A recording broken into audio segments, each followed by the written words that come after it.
Hello friends, എല്ലാ കൂട്ടുകാർക്കും Sumi's tasty kitchen എന്ന യൂട്യൂബ് ചാനലിലേക്ക് സ്വാഗതം. നമ്മൾ ഇന്നിവിടെ ചെയ്യാൻ പോകുന്നത് വളരെ സിമ്പിളായിട്ടുള്ള രീതിയിൽ ആർക്കും ചെയ്യാൻ പറ്റിയിട്ടുള്ള രീതിയിലുള്ള ഒരു മാർബിൾ കേക്ക് ആട്ടോ. സിമ്പിളാണെന്ന് വെച്ചാൽ അത്ര സിമ്പിളാണ്. കഴിക്കാനാണെങ്കിൽ നല്ല സ്വാദാണ്. മുട്ട, ബീറ്റർ അങ്ങനെയുള്ള ഓരോ ഐറ്റവും വേണ്ട, അത്രയ്ക്ക് സിമ്പിളായിട്ടുള്ള ഈ ഒരു കേക്ക് എങ്ങനെയാണ് റെഡിയാക്കുന്നതെന്ന് നോക്കാം കേട്ടോ. അപ്പോൾ നിങ്ങൾക്ക് ഈ ഒരു വീഡിയോ ഇഷ്ടമായാൽ ഉറപ്പായിട്ടൊന്ന് ലൈക്ക് ചെയ്യുക കേട്ടോ. താഴെ കാണുന്ന ലൈക്ക് ബട്ടണിൽ ഒന്ന് പ്രസ് ചെയ്തിട്ട് ലൈക്ക് ചെയ്യുക, അതുപോലെ ഒരു കമൻറ്റ് ചെയ്യുക. പിന്നെ സബ്സ്ക്രൈബ് ചെയ്യാത്ത ഏതെങ്കിലും കൂട്ടുകാരുണ്ടെങ്കിൽ ഒന്ന് വേഗം തന്നെ സബ്സ്ക്രൈബ് ചെയ്യുക കേട്ടോ. അപ്പോൾ നേരെ നമുക്ക് വീഡിയോയിലോട്ട് പോവാം. ഫസ്റ്റ് തന്നെ നമുക്കൊരു ബൗൾ എടുത്ത് വെക്കാം. ഇതിലേക്ക് ഞാൻ പഞ്ചസാര പൊടിച്ചതാണ് ചേർക്കുന്നത്. 1 കപ്പ് അളവിൽ എടുത്തിട്ടുണ്ട് കേട്ടോ. ഇനി ഇതിലേക്ക് 1/4 കപ്പ് അളവിൽ ഓയിൽ, സൺഫ്ലവർ പോലുള്ള ഏതെങ്കിലും റിഫൈനഡ് ഓയിൽ യൂസ് ചെയ്യാം, പാം ഓയിലും എടുക്കാം കേട്ടോ. ഇതിലേക്ക് തണുപ്പില്ലാത്ത 1 കപ്പ് പാൽ കൂടി ചേർക്കുക. വളരെ ഇമ്പോർട്ടൻ്റ് ആണ്, തണുപ്പില്ലാത്ത പാൽ മസ്റ്റാണ്, ഇല്ലെങ്കിൽ കേക്ക് ഹാർഡായിട്ട് പോവും. അപ്പോൾ തണുത്ത പാലാണെങ്കിൽ ജസ്റ്റ് ഒന്ന് അടുപ്പിൽ വെച്ച് ആ തണുപ്പൊന്ന് വിടിയിച്ചെടുക്കുക. ചൂടായി പോകാനും പാടില്ല. പഞ്ചസാര മെൽറ്റായി പിന്നെ ആകെപ്പാട് കേക്ക് കൊളാവും. ഇനി ഇതിലേക്ക് 1 ടീസ്പൂൺ അളവിൽ വാനില എസൻസ് കൂടി ഒഴിക്കാം. എന്നിട്ട് നല്ലപോലെ എല്ലാം കൂടെ ഒന്ന് മിക്സ് ചെയ്തെടുക്കാം. ഇനി അടുത്തത് ഒരു അരിപ്പ വെച്ച് കൊടുക്കാം. അരിപ്പയിലേക്ക് 1/2 കപ്പ് അളവിൽ മൈദ ഇട്ട് കൊടുക്കാം കേട്ടോ. ഇനി ഇതിലേക്ക് 1 ടീസ്പൂൺ അളവിൽ ബേക്കിംഗ് പൗഡർ ചേർത്ത് കൊടുക്കാം. അതുപോലെ തന്നെ ഒരു 1/4 ടീസ്പൂൺ സോഡാപ്പൊടിയും ഒരു 1/4 ടീസ്പൂൺ ഉപ്പും കൂടിയിട്ട് ഇതിലേക്ക് ചേർത്ത് കൊടുക്കുക. എന്നിട്ട് നമുക്ക് ഈ ഡ്രൈ ഇൻഗ്രീഡിയൻസ് ഇതിലേക്ക് അരിച്ചിട്ട് കൊടുക്കുക. എന്നിട്ട് മെല്ലെ ഒന്ന് മിക്സ് ചെയ്തെടുക്കാം. മിക്സ് ചെയ്തതിന് ശേഷം നമുക്ക് മറ്റൊരു ബൗളിലേക്ക് ഇതിൽ നിന്നും കുറച്ച് കേക്ക് ബാറ്റർ ഒഴിച്ച് കൊടുക്കാം കേട്ടോ. നമ്മൾ ചോക്ലേറ്റിൻ്റെ മിക്സ് എടുക്കുകയാണ്, അതിന് വേണ്ടിയിട്ടാണ്.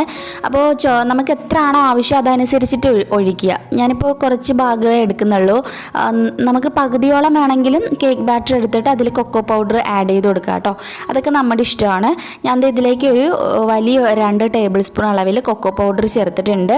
എന്നിട്ട് ഇതിലേക്ക് കുറച്ച് പാൽ കൂടി ചേർത്തിട്ട് നമുക്കിതൊന്ന് മിക്സ് ചെയ്തെടുക്കാം. ഒരുപാട് അങ്ങ് ഇട്ട് ഓവർ മിക്സിങ് ചെയ്യണ്ട കേട്ടോ. ഞാൻ 1 ടേബിൾ സ്പൂൺ പാലാണ് ഇതിലേക്ക് ഒഴിച്ചിട്ടുള്ളത്. ജസ്റ്റ് ഇതേ ഒന്ന് മിക്സായി കിട്ടിയാൽ മാത്രം മതി. ഇത്രയും മതി. ഇനി ഓവർ മിക്സിങ് ചെയ്താൽ കേക്ക് ഹാർഡായിട്ട് പോകും. അടുത്തതൊരു കേക്ക് ടിൻ എടുക്കുക. കേക്ക് ടിന്നിലേക്ക് കുറച്ച് മൈദ ഇതുപോലെ ഒന്ന് ഇട്ട് കൊടുക്കുക. കുറച്ച് ഓയിൽ ആദ്യം ഒന്ന് ഇതിൻ്റെ അകത്തൊന്ന് സ്പ്രെഡ് ചെയ്ത് കൊടുത്തിട്ട് ഇതുപോലെ മൈദ ഇട്ട് ഇതുപോലെ തട്ടിയെടുത്താൽ കേക്ക് പെട്ടെന്ന് ഇതിൽ നിന്നും വിട്ട് കിട്ടും. അതിന് വേണ്ടിയിട്ടാണ് നമ്മൾ അങ്ങനെ ചെയ്തിട്ടുള്ളത്. എന്നിട്ട് നമുക്ക് കേക്ക് ബാറ്റർ ഇതിലേക്ക് ഒഴിച്ചു കൊടുക്കാം. ഫസ്റ്റ് കുറച്ച് നമുക്ക് ആദ്യത്തെ കേക്ക് ബാറ്റർ ഒഴിച്ചു കൊടുക്കാം കേട്ടോ. വൈറ്റ് കളറിലുള്ള വാനില കേക്കിൻ്റെ കേക്ക് ബാറ്റർ ഒഴിച്ചു കൊടുക്കാം.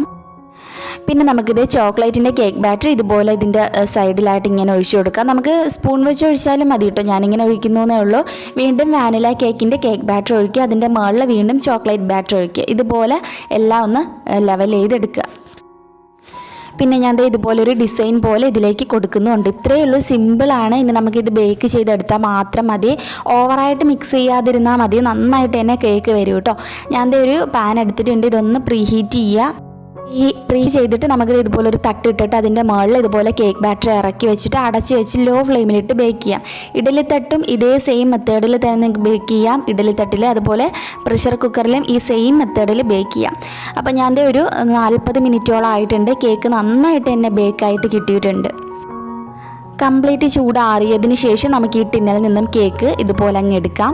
എന്നിട്ട് കട്ട് ചെയ്ത് സെർവ് ചെയ്യാം കേട്ടോ. നല്ല പോലെ തന്നെ കേക്ക് നമുക്ക് ഇതിൽ നിന്നും വിട്ട് കിട്ടിയിട്ടുണ്ട്. കൂടെ ചോക്ലേറ്റിൻ്റെ ബാറ്റർ ഈ കേക്കിൻ്റെ മുകളിലാണ് ഉള്ളത്, താഴെയൊന്നും ഇല്ലാണ്ടോ. നമുക്ക് എത്രയാണോ ആവശ്യം അതനുസരിച്ചിട്ട് കേക്ക് ബാറ്റർ എടുക്കാം കേട്ടോ. എന്തായാലും നിങ്ങൾക്ക് ഈ ഒരു വീഡിയോ ഒരുപാട് ഇഷ്ടപ്പെട്ടു എന്ന് പ്രതീക്ഷിച്ചുകൊണ്ട് തന്നെ ഞാനിവിടെ വീഡിയോ വൈൻഡപ്പ് ചെയ്യാണ്. നല്ല സോഫ്റ്റ് ആയിട്ടുള്ള അടിപൊളി ഒരു കേക്കാണ്. ട്രൈ ചെയ്ത് നോക്കിയിട്ട് നിങ്ങളുടെ ഫീഡ്ബാക്ക് അറിയിക്കാൻ മറക്കരുത്. എന്തായാലും നമുക്ക് പുതിയൊരു റെസിപ്പി വീഡിയോയുമായിട്ട് ഉടനെ തന്നെ കണ്ടുമുട്ടാം. അതുവരേക്കും ബൈ ബൈ, ടേക്ക് കെയർ.